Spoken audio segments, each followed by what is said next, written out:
people who look the don't have the most wealth. And those that go around and talk loud, showing off and say big things, sometimes have the least amount of wealth. It's almost like the person that goes in debt to get a Ferrari, and the person who's really wealthy has a pickup truck or something. What I find that the people with hundreds of employees, they have so much going on every day, and so much they already have to think about, and so much coming at them that they don't need more attention and more people pitching them and more things coming at them usually.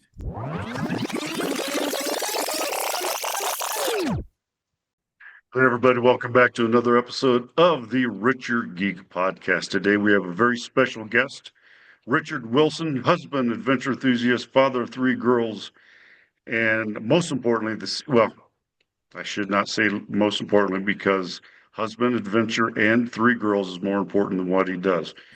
But he is the CEO of the number one ultra wealthy investor club with 7,500 investors called the Family Office Club, which hosts 16 in-person events in the year. He also runs billionaires.com, his own podcast. This guy does it all. Welcome to the podcast, Richard. How you doing? Good, good. Appreciate being here. I'm a geek and I am trying to get richer like most people listening, so I think it's appropriate. It is, and that's why it's named that. We are a bunch of geeks that just want to know how to diversify, how to go outside of our norm, which is for most of us the 401k, the IRA, and people are Right. sitting there. It's like, man, how can I get this with the stock market volatility? What are you seeing in today's with the investing and with hosting your own? What's the vibe out there? Yeah, sure. So, we did 22 live events this year. We'll do 30 next year. So we just hear a ton of opportunity flow and most importantly, what investors are asking for or complaining about. So the theme out there right now is every investor I know who's worth tens of millions of dollars has a few assets where distributions are cut off, a few assets where all their equity was wiped out or it's at risk of being wiped out, and a few where they don't know what's going on. They're not getting much communication. They know things aren't going super well. And then they have some investments that are going just fine. But there's like a real mixed bag right now. And up until 2 years ago, it seems like, deals were going well for just about everybody. If you snapped your fingers the right way, you could raise money for something, and now things are more challenging. So because of that, there's a little bit of a flight to quality. They want to meet someone in person. They want to walk the property, need to understand what the company does. And with AI displacing jobs and a little bit lack of trust in just the amount of debt the government has and other things related to that, I do see an increased allocation to Bitcoin, much more so than before.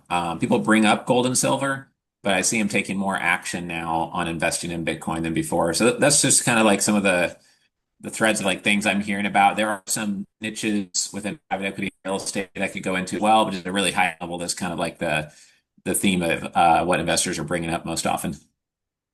Yeah, and that is very, very true. And even with ours, I mean, we have some hotels that are doing fantastic, hotels that did fantastic, and now no one's going to these business park, because everyone's doing Zooms. Businesses are Right. cutting back. So you see that in every asset class.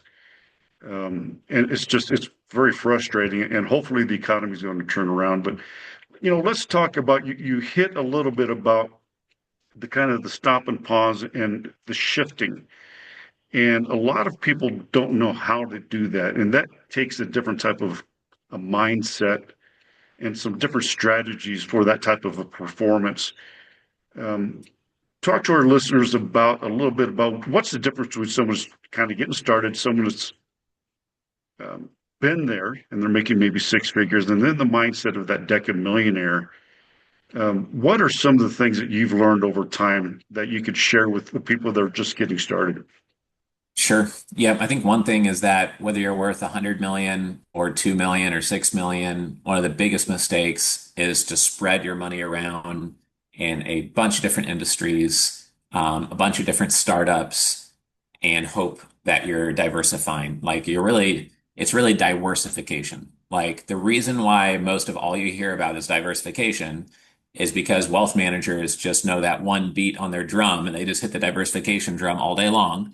Their job is to play defense for you. If you're on here, you're either a high earning W-2 or you're a business founder or you sold a business. Maybe you inherited money. That's probably an exception to most of you. And so you can have your wealth advisor playing defense for you. But then typically the sharp families I know, they'll look at real estate and say, what are the one or two areas I want to start with in real estate? Who do I trust there? Where do I want to allocate? What states, what food groups of real estate? And then where do I want to play offense? Meaning, oh, I made my money in tech. So I think I could conduct due diligence better in tech, or I'm a doctor or a surgeon. Maybe I can invest in profitable medical practices that are already making money in my niche. And that's where you play offense. If you just listen only to the people who play defense for you, then you're just going to track inflation basically, right? 7 to 10% returns in the S&P. I think most of us know inflation is 7% or more, right? Like real inflation. So I think that's like the one key thing is having those three different buckets and making sure you're not doing diversification across your direct investments and just spreading it out in a whole bunch of risky deals and risky startups. Yeah, that's and when these people are investing, what are they now wanting or looking for? Is it more of a cash play or is it more of a hold? What are they looking for now? Yeah, I think that they're looking for security. So they do not want typically deals with a very high amount of leverage or something that's very speculative, at least not with most investors for most of their portfolio. They like cash flow, they like collateral or hard money lending credit deals have been very popular as of late. And so those are things that are popular, but also I think it's just they want to trust what they're investing in much more so than 2 years ago. So them seeing you in this video of the podcast is better than just listening to the audio, and meeting you in person is a whole nother exponential level better. That's part of the reason why we still do in-person events. But even if you don't go to anyone's investor club event, just making sure that if you're an investor, you're walking through properties, you're meeting the people in person, and you're not skipping that if you're putting any meaningful level of capital to work. And so investing with people who made their money in the niche and asking them for feedback on a deal could be a very helpful due diligence tip. Asking if there's any collateral possible to put behind a deal, or trying to find some affinity like investors group, like the Doctors Investor Club is a group ran by Kyle Stephenson, who's an orthopedic surgeon, and it's just exclusively for doctors. And the Deep Due Diligence Investors Club is ran by Mark Halpern. And it's basically a bunch of technology engineer nerds who get together and do due diligence on deals together. And you never have to invest anything if you don't want to. And the groups kind of self-form, and five people say, oh, let's go dig into that deal. And 12 people say, oh, let's look into that oil and gas deal. And so meeting in person, doing due diligence in groups, being thorough, those are all like things investors are realizing they need to do more of right now. Yeah. And, some of my investors have said, that they don't like being just a number, where Right. 3 or 4 years ago, they go into these huge syndications where there's, hundreds and hundreds of investors, and they've made the shift. And what they said they liked, about mine and other people's, that we actually have your cell phone. We actually can meet with Right. you in person. How important is that? Just you've been hitting on it, but have you seen that people are kind of gravitating towards a smaller, long-term successful, but someone that's where you're just not a number? I think it depends on the investor. Some Mm. find safety in being with a big name. Others, I know some families or some of my wealthier families where they won't go into any deal where there's like hundreds of investors. And like you said, they want to be like the only investor or one of 10 or one of 20. And so I think that is important. I think that what I've learned from buying billionaires.com and interviewing all these billionaires is basically that many of them say who you spend your time with matters more than what you do. So if you spend your time with people who are always teaching you new things and are deep experts in their niche and very high integrity, et cetera, then you're always going to be learning and new opportunities will come up from that. And so I think that in a community or outside of a community, there's this need to figure out like, who am I comfortable being around? And if you're an investor, that's why I think there's some attraction to podcast content like this, right? To figure out like, okay, this is what Michael's thinking.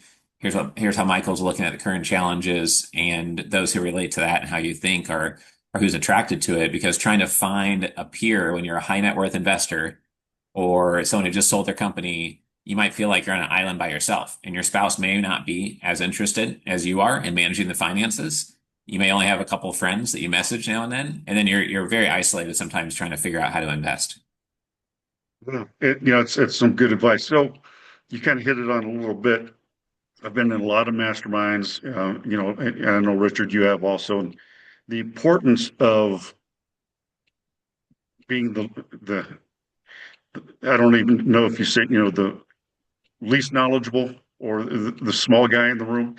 Right. How important is it? Just like, wow, I'm involved with people that are 10 times better than I am, 10 times more wealthier, have 10 times more experience. How important is that for our listeners to sit there and say, don't be intimidated by some of these masterminds. See if you can get into them and just learn. Right, right. Yeah, for sure. I did.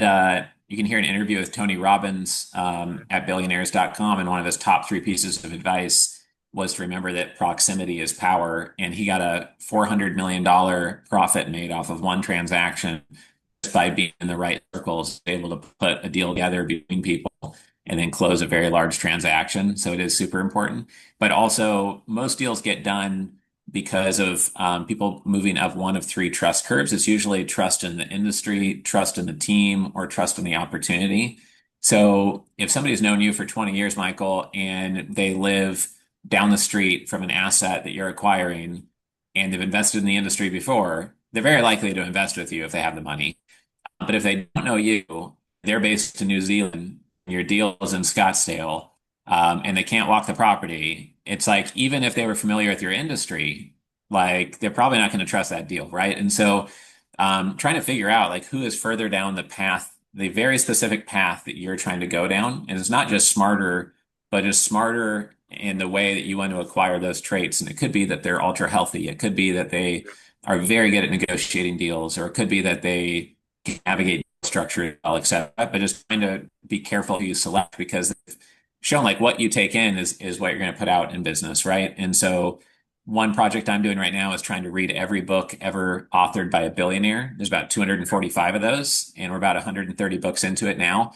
And I think that most people are not that explicit, and they're not that regimented with what media they consume, what groups they're part of. So the more you can do that, I think the better the things go.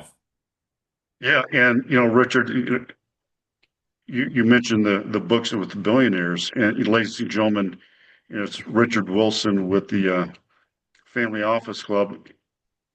I know when I signed up to get your newsletter, and ladies and gentlemen, I'm a big fan of Richard and the Family Office Club, all of his social media, his daily newsletters that come out. And I actually got a link from Richard on the what was it, the books of the billionaires, and what they read, and that was an email and I just started reading those. I was like, wow, what an actual.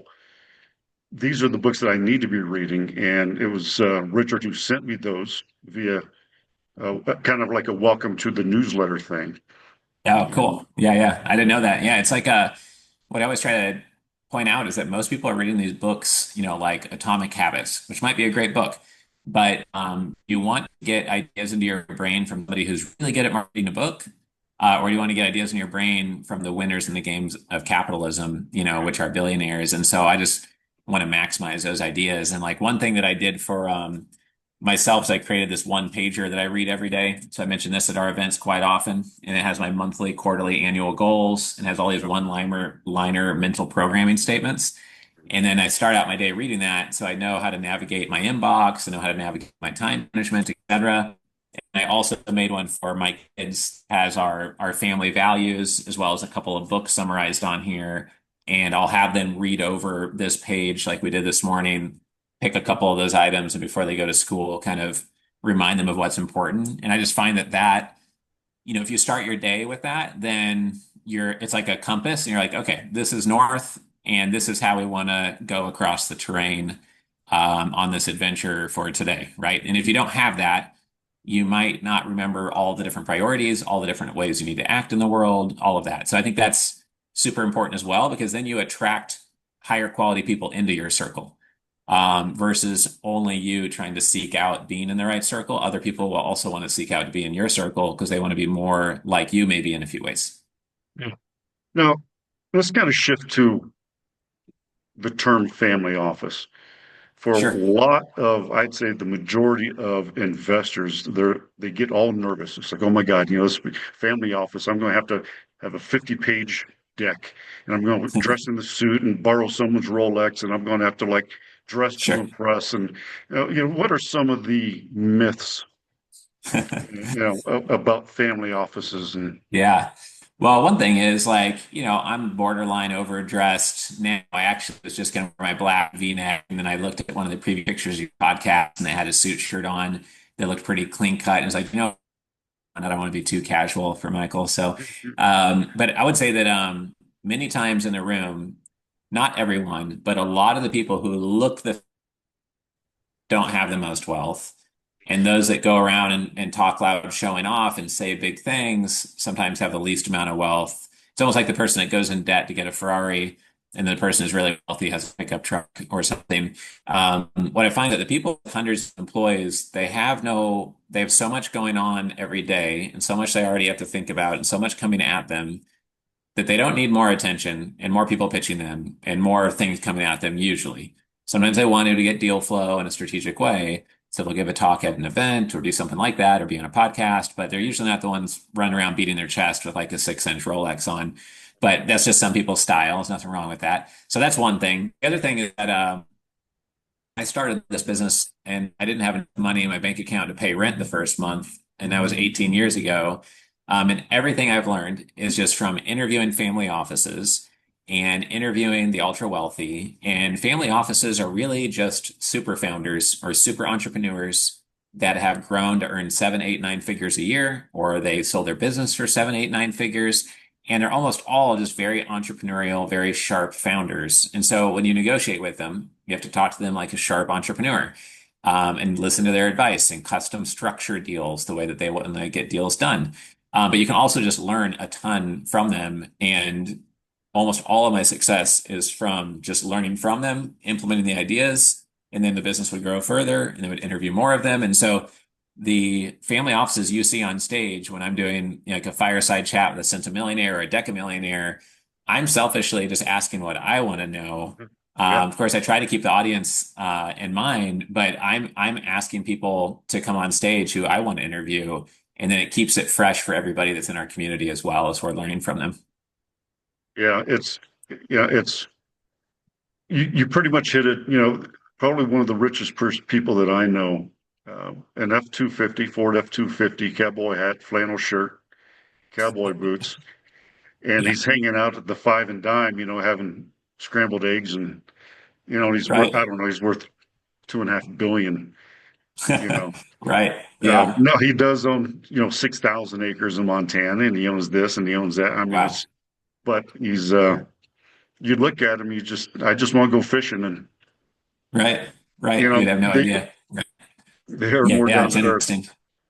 I find that Um, I'm based in Hawaii on the island of Oahu, and people here especially are low key. Like one of my friends here sold his company for over $100 million, and you would never guess it. I've never seen him in anything but a t-shirt, and just very laid back, low key person. And in some places like Miami and Key Biscayne, I used to live in Key Biscayne for 5 years. People are a little bit more show off slanted, a little more Lamborghinis and stuff in South Florida.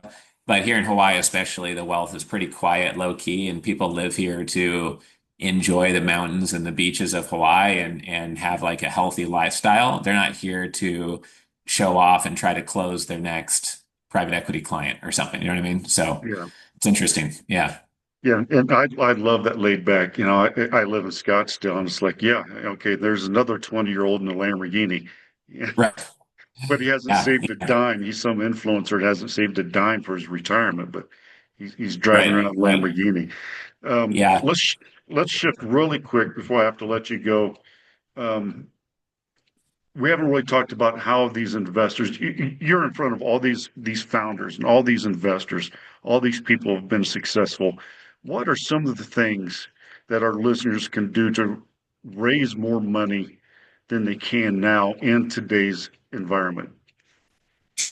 So there's a number of things. One, if anybody wants to reach out directly, we have 3 free artificial intelligence tools to help you raise capital faster. So we'll send those over to you.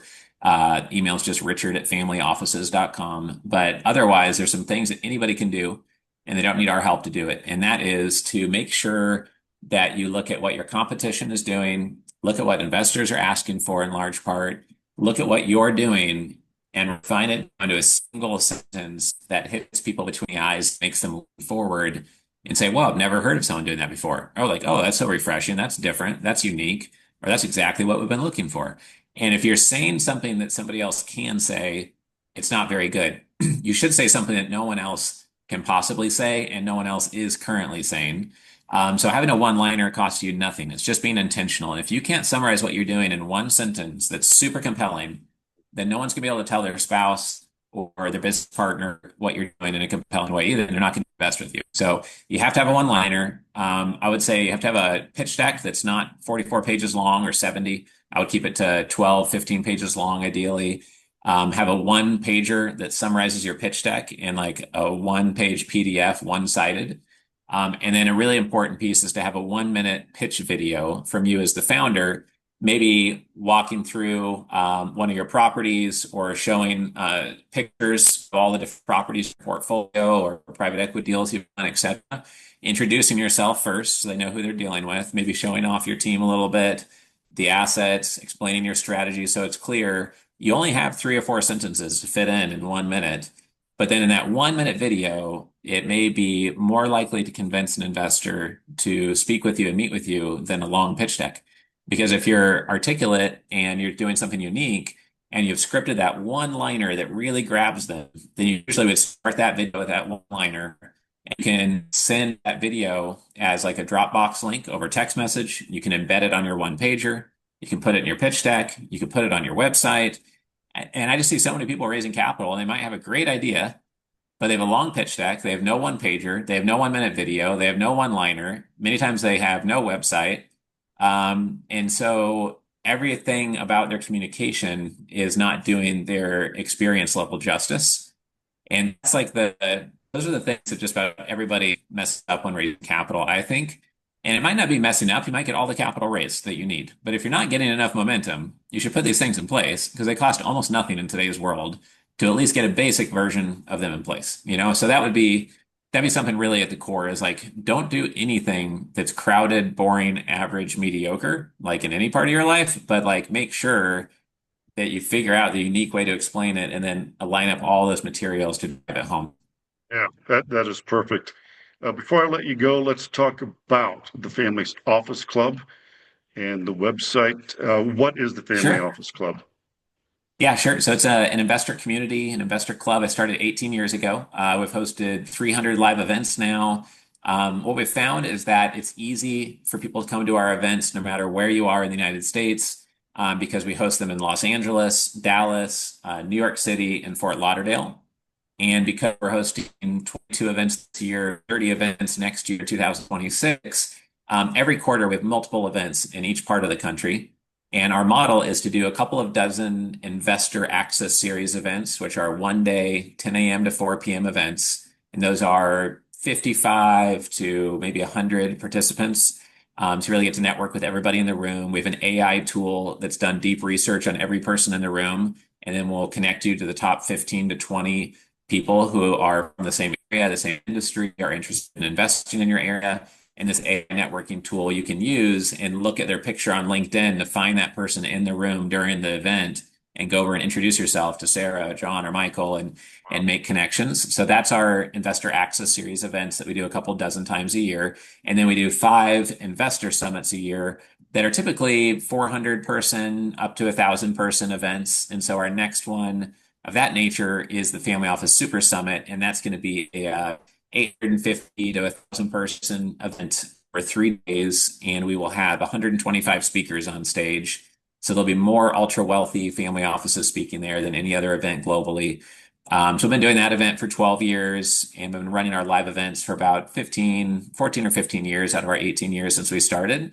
And essentially, what we're offering people is a set of 40 plus ready to use artificial intelligence tools. We've got a couple core tools everyone loves most out of those. And then all of these live events, and then our web portal with 1,200 videos of investors that you can stream, kind of like a Netflix app, on your mobile phone as you're traveling or walking the dog, et cetera. And so the people who join are either investors or people who are raising capital, running a fund, private equity, real estate, et cetera. So that's essentially what Family Office Club is. And our website is just familyoffices.com. If you're raising capital, we've got a free book for you at capitalraising.com. Yeah, And we are partnered with the Doctors Investor Club that I mentioned earlier, and the Deep Due Diligence Investors Club for investors who want to do due diligence with each other. perfect. Richard, I thank you so much for having this access for investors. If I had it when I first started, I got started I call it the pre-Google days. That's Yeah, how long I've been doing it. And my God, nice. the things that I could have learned if we had people like Richard. Ladies and gentlemen, it's Richard Wilson. If you want, there very few times on our podcast do we have people that I would say, look, check out the website, check out the all the educational materials, all the different things. Sign up for his newsletter, and just learn from this guy and everyone that works with him. Um, I follow him on a weekly basis. I get all the newsletters, and I, even an old guy like me, can learn a lot with listening to Richard. So, I Richard, think that's the key, right? To always be yes, learning. Like high velocity entrepreneurs are who other people want to invest in because you're always making progress, you're always pivoting, you're always coming up with new ideas. And I don't want to get bored at my own events. And I think that's one of our secrets is that like I didn't hire some cubicle jockey person to manage our events and hope they do a good job. It's like I'm keeping it interesting for myself. And then just like you running this podcast, it's like you can just do it for the good of mankind. You're also doing it because you get to learn and get to grow your network. And so I think that you and I think quite a lot that way, and I appreciate you being part of the community. And what we often find is that people are very skeptical, and they come to one event and they're like, "Oh, okay, now we get it. Yeah, I like this." And the one thing that's been tipping them over recently that I'm surprised by, that's very similar to your podcast, is on our YouTube channel. It's called Centimillionaire Strategies. And under playlist, there is a playlist called the $100 Million Rainmaker series, 17 little short videos in a playlist, all on raising capital. And then there's another one for how to start a family office for investors. And what we find is if people take the time to watch the miniseries, they're either going to think my voice is too monotone and boring and not like it, or they're going to hear ideas no one else is telling them. And they're like, oh, okay, it's the real deal. We should go to the events, meet Michael in person, meet Richard. And so I definitely appreciate your support and having me on here, and appreciate your time to do this today. yeah, you're welcome. And Richard, hope you have a wonderful afternoon. And thank you for coming on the podcast. Take care. Thank you. You too.